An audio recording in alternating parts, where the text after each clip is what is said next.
विस्तारस्थावरस्थाणुः प्रमाणं बीजमव्ययम् अर्थोऽनर्थो महाकोशो महाभोगो महाधनः.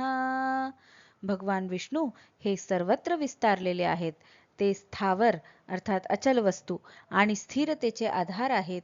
ते प्रमाण स्वरूप आहेत. ते अविनाशी बीज रूप आहेत. ते सर्व अर्थांचे मूळ आहेत. ते सांसारिक अर्थांच्या पलीकडील आहेत. ते महान कोश स्वरूप आहेत. ते महान आनंदाचे स्वरूप आहेत आणि ते अनंत संपत्तीचे धनी आहेत.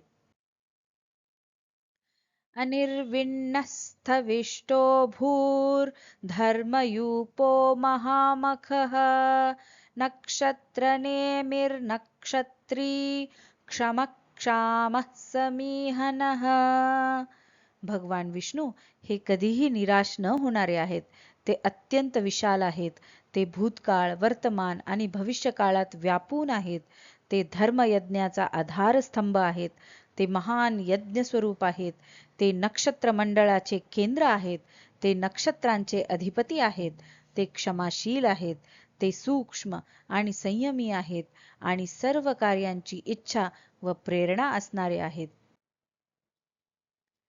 यज्ञ इज्जो महेज्यश्च क्रतुः सत्रं सतां गतिः सर्वदर्शी विमुक्तात्मा सर्वज्ञो ज्ञानमुत्तमम्.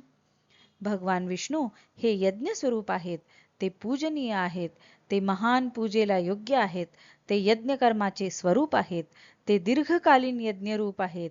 ते सत्पुरुषांची अंतिम गती आहेत. ते सर्व काही पाहणारे आहेत. ते मुक्त आत्मस्वरूप आहेत. ते सर्वज्ञ आहेत आणि ते सर्वोच्च ज्ञान स्वरूप आहेत.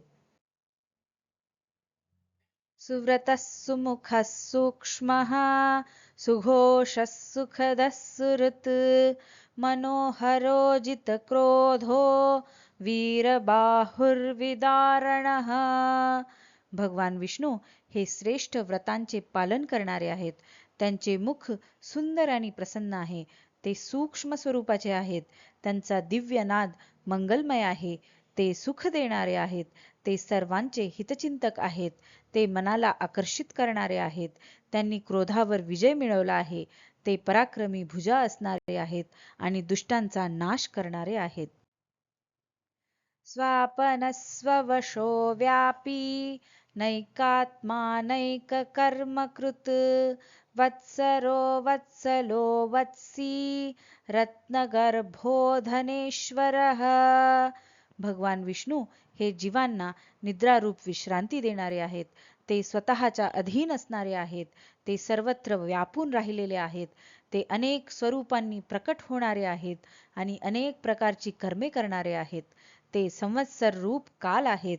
ते प्रेमळ आणि भक्तवत्सल आहेत. ते वत्सांचे पालन करणारे आहेत. ते रत्नांनी परिपूर्ण आहेत आणि ते संपत्तीचे स्वामी आहेत.